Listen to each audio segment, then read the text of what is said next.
The Nintendo Switch 2 is all anyone can talk about for a million different reasons right now, but you see me talking to Rich Ledbetter, you know we're going to be talking about the tech of the Switch 2. Rich, wonderful to see you again. Great to talk to you. How are you doing?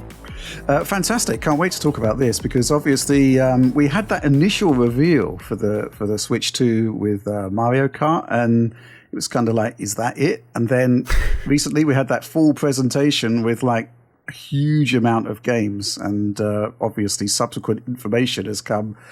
We're kind of overloaded with stuff to talk about here. So yeah, let me know what you want to know. There's a million things to talk about. I think we should probably start with the last time we talked, you and I were talking about DLSS actually, and a little speculation. Oh, that's probably going to be on the Switch 2. And now we know a little bit, but could you explain to us what that means as far as the Switch 2 and just in the greater sort of graphical world, DLSS? Yeah, deep learning super sampling, that's what it stands for. And essentially what it is, the screen on the Switch 2, 1080p, and it's capable of up to 4K output to a TV, right? And upscaling. Obviously, you render at a much lower resolution, and then DLSS will upscale it to whatever you want, essentially, 1080p or upwards. Yeah, so that's kind of like the technology that is within the Switch 2. It enables, it's really, really useful for a resource-constrained device like the Switch 2 because it's not going to have like the rendering power of a PS5 or even a PS4 Pro. So, you've basically got to make your trades, and being able to render at a lower native resolution and then let DLSS take care of everything in terms of getting it to 1080p or 1440p, that's kind of like a good thing, and the quality there is really, really good. And I think one of the main problems I had with the original Switch was that as a handheld machine, I thought it was pretty awesome, right? Because you've got that tiny little screen. So it didn't really matter if rendering resolution was low or low-ish. But when you're blowing up that really low resolution image to a 4K screen, for example, it looks a bit blurry and a bit rough. And this is where DLSS can make a difference because, even if you're rendering internally at like 540p, which is like a quarter of 1080p, it can upscale to 1080p and it will still look good on a 4K screen. So that's kind of what DLSS is about.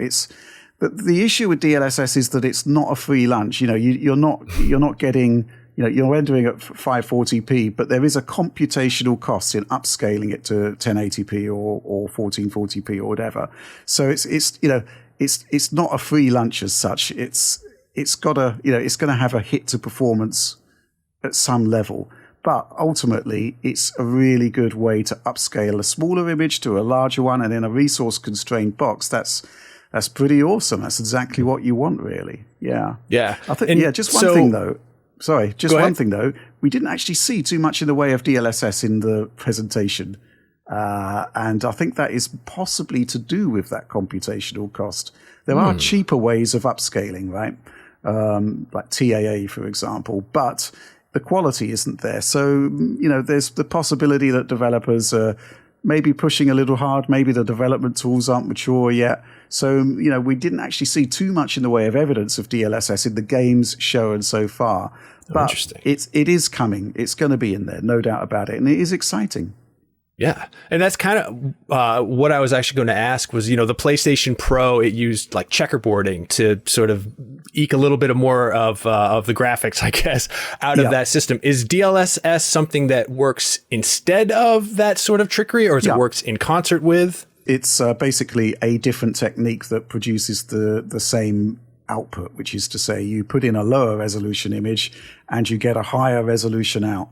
Now, the thing about checkerboarding is that basically it's good for doubling resolution, right? Now, the thing about DLSS is that it's a next generation upscaler, so it's kind of good at quadrupling resolution. So as I said, like if you imagine checkerboarding, it is literally a checkerboard. Every other pixel is rendered.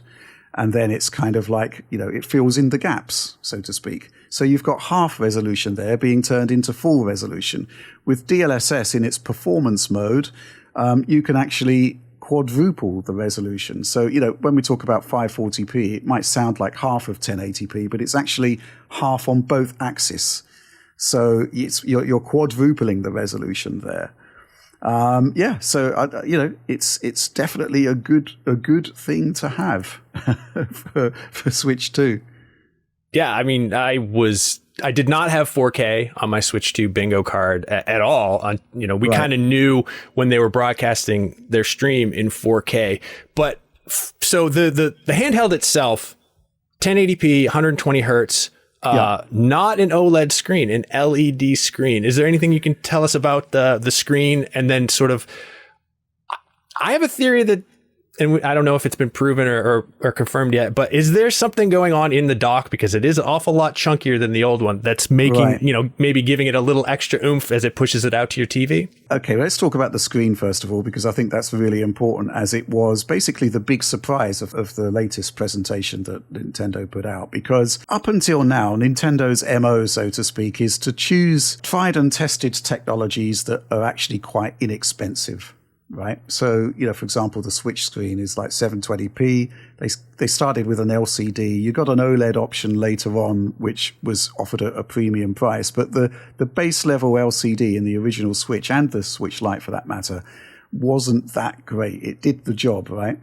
So what's exciting about the Switch 2 LCD, and it is an LCD, not an OLED. I said LED. I'm sorry. It's the same thing. It's the same thing, basically.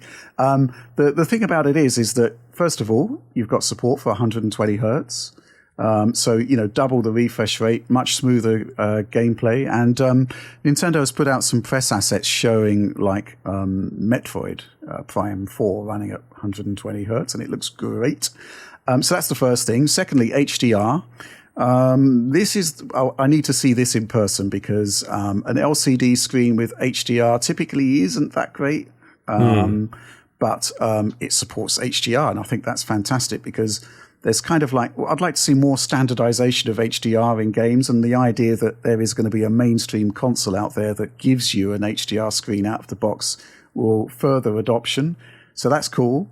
And finally, VRR, variable refresh rate, which basically means that, if your game isn't synchronized to 30 or 60 FPS, you see judder or you see tearing, right? And what VRR does is put the console in charge of the screen. So the screen updates when the game is ready to produce a new frame.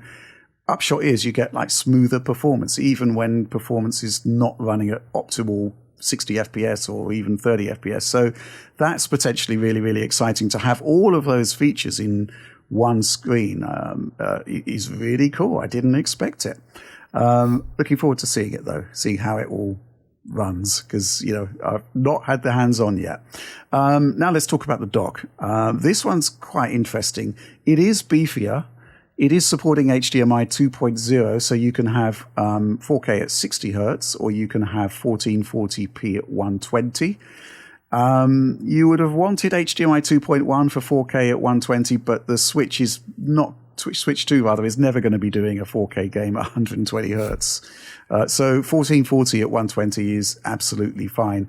The dock does have an active fan in it, which the original one didn't. So you'd think that there's something going on in there that's obviously producing heat that needs to be expelled. However, D-Brand have got their own sort of case that's coming out for the Switch 2, and they're saying that actually the dock in the Switch 2 is just actively cooling the components in there for scaling and output. It's not actually adding anything in terms of AI upscaling or anything. It's just basically a dock.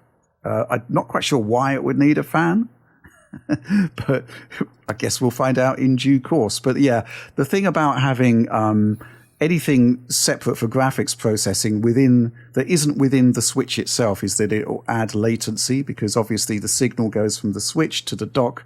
The dock then processes and outputs, and that whole process is going to add lag, which you don't want. So yeah, no processing in the dock.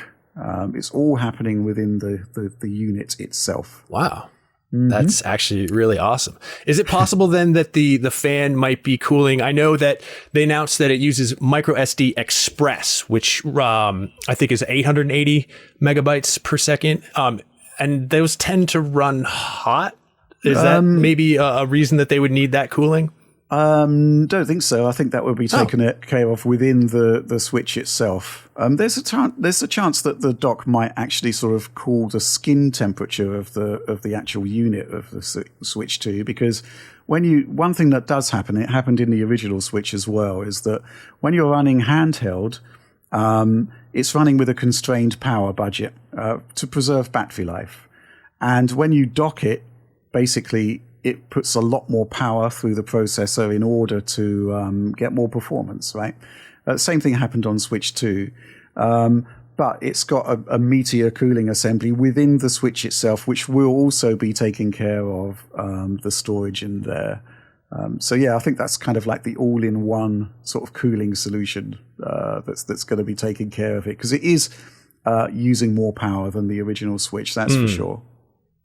So basically, then the dock is a fan with some ports, and there's no magic happening inside of there. It'll have like a display processor in it just to take the signal from the Switch and put it on your TV, but that's kind of about it. Obviously, it's going to operate also as a USB hub and provide Ethernet functionality and allow you to plug in your extra devices and whatnot. Yeah, absolutely. How does the Switch 2 compare with the obvious, handheld winner right now, which is the Steam Deck? Compare in what way? Performance terms. Yeah, performance, and right. I know that the Steam Deck is like a 1200 by 800 screen, I believe. So yeah, okay, yeah. Well, obviously the screen is better on the Switch 2. I mean, obviously the Steam Deck OLED is a different beast. It's a 90 hertz panel there, still the same 1200 by 800, but the OLED is just phenomenal. It's really, really good. Yes, so the screen resolution on the Switch is higher, that's for sure. In terms of performance for actual gaming, though, so here's the thing. The Switch has two configurations. It's got a mobile configuration and it's got a docked configuration, and they're two different power profiles. More power goes into the docked Switch to produce faster processing on the GPU and, better graphics. The Switch, the Steam Deck isn't like that. It is, nobody's talking that much about docking their Steam Decks, right? It's basically a handheld. There's a lot of differences in terms of handheld. Possibly in terms of raw performance, the Steam Deck would be better in handheld form than the Switch 2. But man, this is difficult to say because I haven't actually seen it yet in person. But, well, here's the thing, right? Power consumption. The Switch has a 20 watt hour battery, basically. The Steam Deck has a 40 watt hour battery. So the battery is basically twice as large. The Nintendo is saying that the Switch 2 minimum battery life is 2 hours. So you've got a 20 watt hour battery, lasts 2 hours. That means it's going to be consuming 10 watts for the processor, for the memory, for the main board, for the storage, for the screen. Everything is going to be within a 10 watt budget. Now on the Steam Deck, that can go up. I've seen it as high as 28 watts, almost 3 times as much power. So I suspect in, purely sort of, theoretical terms, the Steam Deck should be better as a handheld device. And I suspect the Switch 2 will be quote unquote better as a docked device. However, the thing is, developers are specifically going to be targeting the Switch 2, whereas I don't think they really do for Steam Deck. It's kind of like you get the PC version, live with it. And with the developers essentially curating the Switch 2 experience in the same way they did with Switch 1, kind of miracles start to happen. You get stuff like The Witcher 3 running on the original Switch, Doom Eternal, stuff that shouldn't really be happening. Kind of developers make it happen. So in terms of what we're actually going to be seeing for the experience, I think it's going to be up there. I guess we just have to wait and see. But they're two quite different devices with appealing to different audiences. And we've got that mobile and dock configuration that isn't really a thing on Steam Deck. Something which we were talking about earlier amongst the DF team. We can't really get Star Wars Outlaws running acceptably on a Steam Deck. There are certain games that just don't run well on Steam Deck or just, we've got a sort of recurring series on Digital Foundry's YouTube channel, which is like Too Big for Steam Deck, where we try out the latest AAA games on the Steam Deck to see if it can handle it. And basically, the further we get into this console generation, the more the Steam Deck is struggling to produce even a playable experience. And yet, we've got Star Wars Outlaws, which just doesn't run on the Steam Deck, coming to Switch 2. Now, the footage they had in the presentation looks kind of almost too good to be true. I really want to see it in person to see whether that's actually Switch 2 footage. Because typically in a Nintendo Direct, it's pretty legit, right? You should be seeing Switch footage in there. However, Tony Hawk, Pro Skater 3 and 4 snuck in to that presentation with 4K 60 PC footage. So I really want to, Star Wars Outlaws for me, I really want to see how they're handling it. Stuff like Cyberpunk, it runs well on a Steam Deck. I can foresee it running well on a Switch 2 because they're basically devices of a similar class. But when you're sort of talking about stuff like Star Wars Outlaws, well, I've got to see how they're doing it. Yeah. And so how is this going to compare? And this is obviously even more difficult, but we have the Z2 processor and the Z2 Extreme, I believe, coming later this year. Yeah. From what we know about those and what we know about the Switch 2 in terms of what little we know, how will those two sort of stack up against one another? I'd expect those devices to be considerably more capable because they're already more capable. The Z1 Extreme is already more capable than the Steam Deck, pretty much across the board. So, the next generation along should be even better, which, in theory, it should be a lot better. In theory. Yeah. But again, you've got this situation where, you've got DLSS, you've got developers specifically targeting the exact hardware of the Switch 2, which they won't really be doing for any mobile device. It's kind of like a nice bonus if they do run well. Yeah. So, it's difficult to say until you see actual software, of course. But, all I can really say is that we saw so many games that shouldn't have run on the original Switch.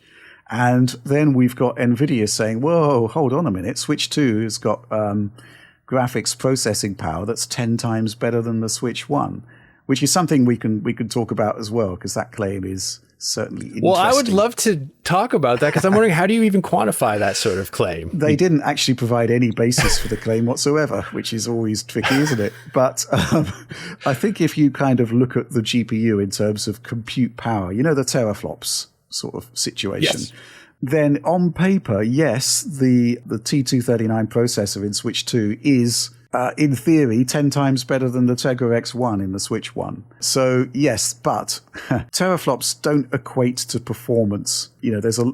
Mark Cerny calls it flopflation, where basically teraflops are not really a good way of ascertaining console performance anymore, or GPU architecture performance, because it's kind of like artificially bumped up in many ways. But now, the thing is, we've got these Switch 2 Special Edition games, right, which are essentially enhanced versions of Switch 1 games running on Switch 2, where Nintendo has basically curated an experience to get what you'd think would be, the best results from Switch 2. So now, when you compare the two there, you can see some interesting comparisons. Metroid Prime 4 Beyond, obviously, we've seen that on both the Switch 1 and the Switch 2. It's 900p rendering on Switch 1, 60 frames per second.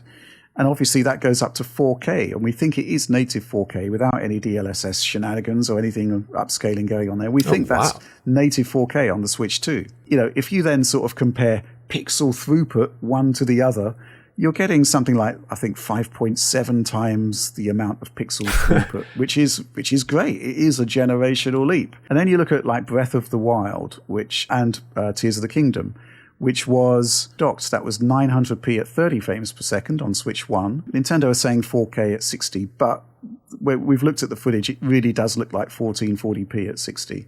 So you've got higher resolution and you've got double the frame rate. And again, if you look at the pixel throughput there, it's over 5 times the amount of pixels being pushed there.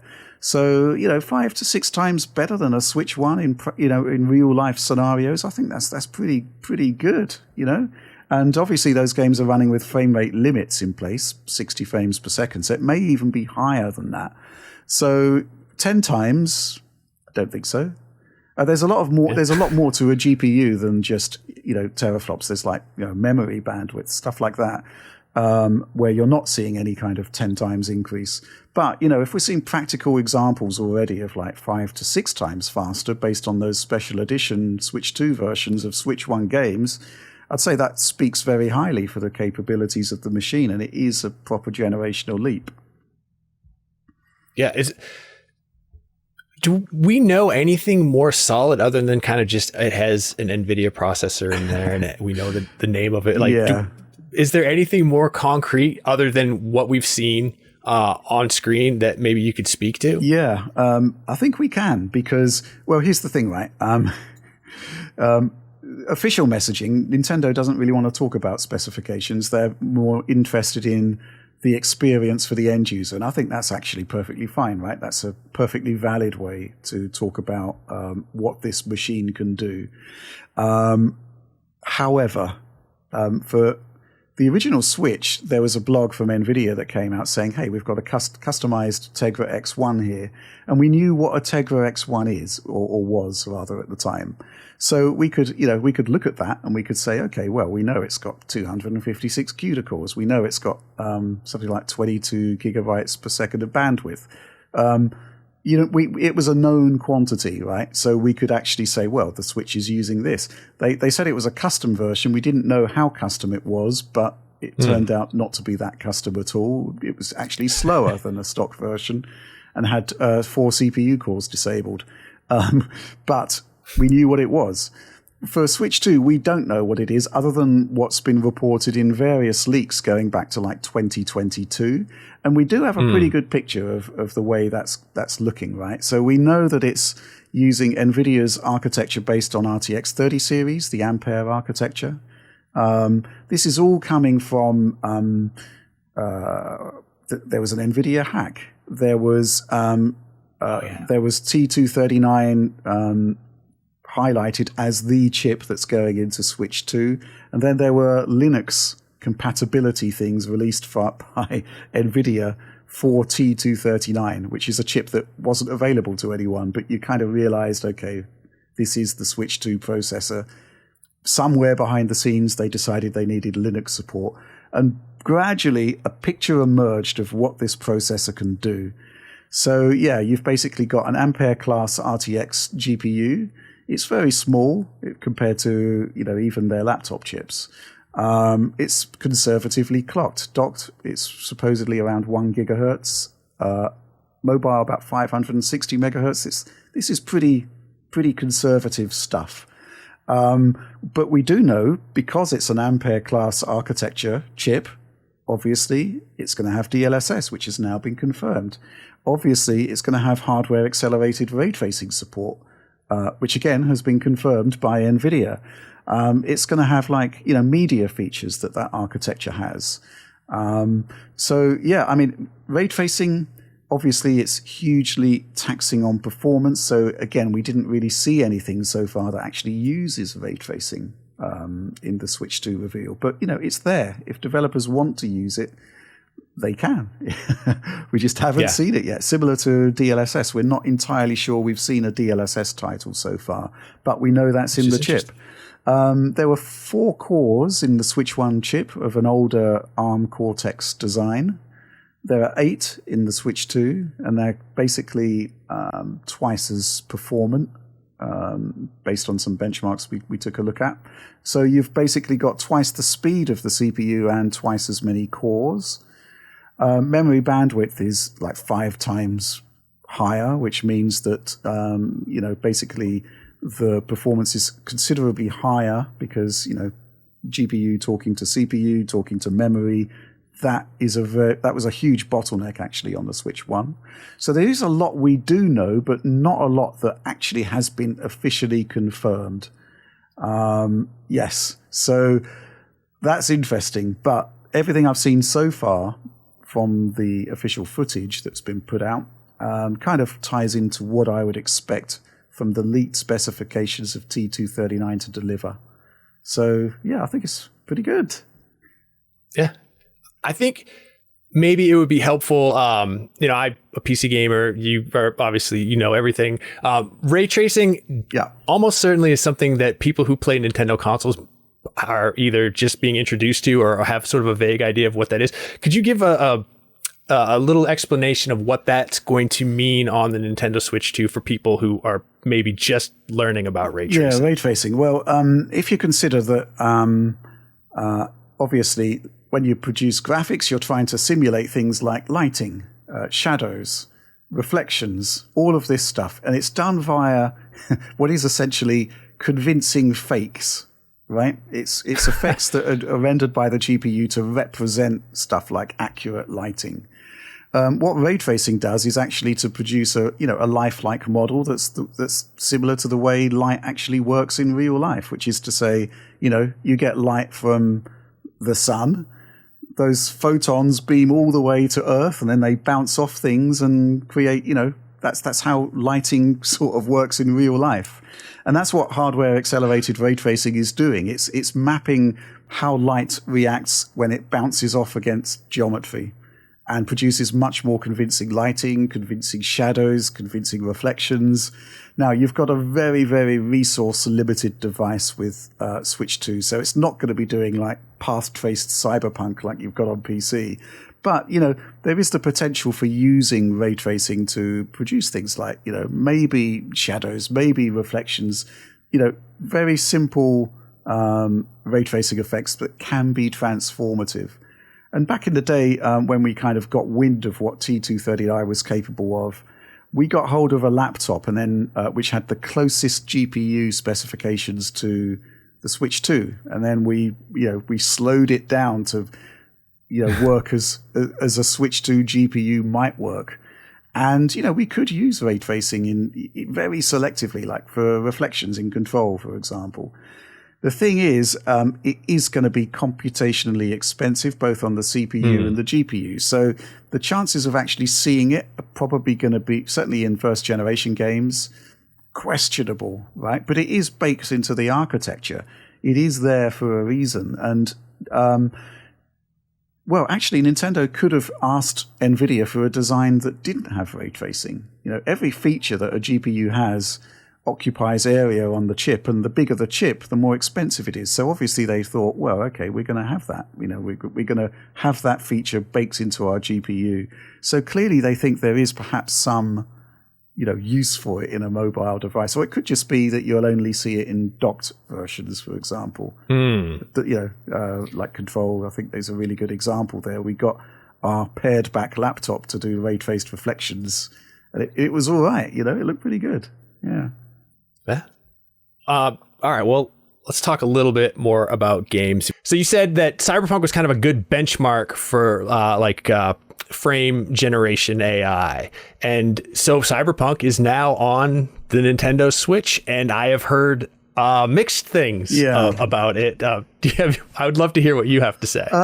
That is a really interesting example. They're actually showing it at the hands-on event, and there's a lot of sort of asterisks and caveats being attached to it, because they're saying it's the result of 7 weeks' work, which just is bonkers. It is bonkers. So the concept that they've got something up and running that they deem worthy of showing, I think, is pretty phenomenal. But at the same time, it's far from the finished article. So again, I've not seen it, but I have seen some footage of it based on the presentation. And what I saw was, it seemed to be running at like 720p to 1080p with dynamic resolution scaling. I didn't see, we're not sure. We don't think it's using DLSS to do the upscaling, but, I'd say that resolution range is actually quite creditable. When we actually got, hands-on with the game or more direct feed footage, we can get an idea of how well it's scaling. So, Cyberpunk on medium settings actually runs really well on a Steam Deck at 720p resolution. So the concept that In docked, it's more capable potentially than a Steam Deck. That idea of being able to run it, between 720p to 1080p at 30 frames per second isn't actually, crazy. We've got established precedent. As I said earlier, it's Star Wars Outlaws. I really want to see that one running on Switch too, because that game is just like out there. It's nuts. Cyberpunk obviously is inherently, it's a cross-gen game, right? It was designed to run. Well, it didn't run particularly well, but it was designed to run on an Xbox One upwards. So there is scalability baked in that CD Projekt Red can tap into. And I think, based on what I've seen on the dock stuff, at least, it seems to be working pretty well. They had like a tiny snippet of mobile footage within the presentation. Now, the question is whether that's just docked footage superimposed onto a Switch 2 render, or whether it is actually mobile footage. That footage, some of it was running at a base resolution of 540p, presumably upscaled to 1080p. So that kind of makes sense because the resolution is lower than what we saw in the other footage. But a lot of people talking about based on the hands-on, the docked looked okay, but the mobile not so much. I really need to see it for myself. But there's another thing which is interesting there, which my colleague Mike Channel from Outside Xbox, he actually saw the presentation yesterday, and he was cluing me into the fact that it's got a 40 FPS performance mode. Now, typically, which is so random. Well, it kind of is and it isn't, because you get 40 FPS balanced modes on PS5, and the way it works. Oh, sure. Yeah, the way it works is that the screen slips into 120 hertz mode, right? And then if you're running at 40 FPS, the same frame is repeated 3 times before a new one comes up. So what you're actually seeing is very, very smooth motion that sits in a kind of middle spot between 30 FPS and 60 FPS. And it's actually a really smart move, because it does look considerably smoother, assuming that it sticks to the target, of course. So I'm actually quite intrigued to see that, because it could actually work out quite well. And the fact that they're even attempting a performance mode on Switch 2, I think is great. I think that's really quite impressive, ambitious, so to speak. Again, you can do. They're saying, according to Mike here, CD Projekt Red representative was saying that the handheld performance mode is 720p at 40 frames per second. And that's interesting because you can do that with a Steam Deck. You can do 720p at 40 frames per second, and it looks pretty reasonable on a Steam Deck. So that's a pretty good turnout, I'd say. Cyberpunk, we took a look at the footage there. It seemed to be running at 30 frames per second in its docked, I guess, quality mode. It could drop under. I think the lowest I saw was like 23 frames per second on a particularly taxing bit. But you kind of, you're not going to be getting it is inherently a mobile device. You shouldn't be expecting miracles, but it kind of looked okay. So I'm looking forward to seeing it in person. Yeah, there's a lot going on there because obviously, as you say, Cyberpunk is like a benchmark game for many, but as I said, it is cross-gen in nature. It was designed to scale. And again, going back to Star Wars Outlaws, that wasn't. That was designed for, Xbox Series S upwards. Yeah. Yeah. Right. So, other games like Metroid Prime 4 Beyond, they showed running in quality mode, 4K at 60. Yeah. And then they showed running in performance mode, which I believe was 1080 at 120. Yeah. Should people just kick their 60 hertz televisions to the curb and rush out right now and buy a 120 hertz? Or do you think that it's not going to be that big of a deal at the start here? Well, we have got some B-roll of 120. Obviously I haven't seen it, but there's B-roll that Nintendo has provided of 120 frames per second, and it looks really, really good. It also means it will play better. Your input lag will be lower. So that's another plus point. It will look smoother, significantly smoother, and it will feel better to play. The extent to which you'll notice, of course, either of those things is entirely down to the perception of the end user. There are some people that can't tell the difference between 30 FPS and 60 FPS, so... Which I can't believe, but... Yeah. So the difference between 60 and 120 is kind of even, well, I wouldn't say subtle, but it will be more, it's less of a delta than between 30 and 60. But, choose what you like, because I think both of those are great options.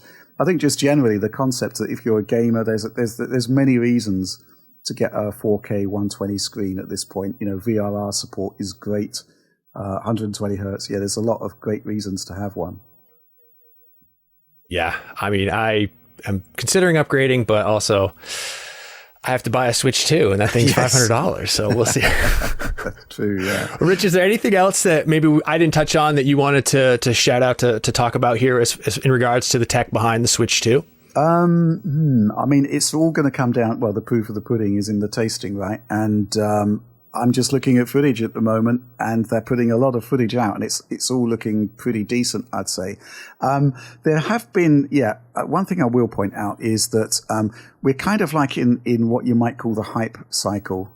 So, there's people talking about Yakuza 0 running at 4K 60 frames per second. This was like only 1080p at 60 frames per second on a PS4. Actually, we've looked at the Yakuza 0 footage, and at least as it was presented in the Nintendo Direct, it's 1080p at 60 frames per second, just like the PlayStation 4. So I think in terms of like the docked experience, at first generation titles, a lot of them are going to be looking very, very similar to PlayStation 4 versions. Elden Ring, for example, that's kind of looks very much like the PlayStation 4 version. It's rendering natively at 1080p in that footage that they put out. So that's your baseline, I think. But as we saw, I mean, I remember when I saw the Switch 1 at the press reveal there, we kind of thought, okay, well, Nintendo's done a mobile Wii U, so to speak. It's got a similar class of GPU power. But as the generation progressed, you saw games that were much, much better than anything the Wii U could produce. So, that's what happens when you have, although it might have a limited amount of resources for like GPU compute and stuff like that, it has got all of the modern features that you want from a GPU. Stuff that Alan Wake 2 uses, like mesh shaders, for example, to get those extreme quality that's in that game. The Ampere GPU architecture has mesh shaders, so Switch 2 does as well. You've got DLSS. You've got hardware accelerated ray tracing. So those are all tools that developers can use to punch above its weight, so to speak. Something else which hasn't been officially confirmed, but we kind of know is in there, file decompression block, hardware acceleration for, because basically when you're loading a game, there's two aspects to how fast it loads. Number one is the speed of the medium, right? The speed of the storage. And Switch 2 has got a very, very fast storage chip in there. And then when you're bringing in that data, it's typically compressed and it needs to be uncompressed. And on Switch 1, that was done on the CPU. So you had a slow storage solution, and then the data comes in and you've got a slow CPU to decompress it. Switch 2 is going to be a bit of a game changer in that regard, because you've got fast storage, and then you've got this facility where you've got hardware acceleration for decompressing all of those files.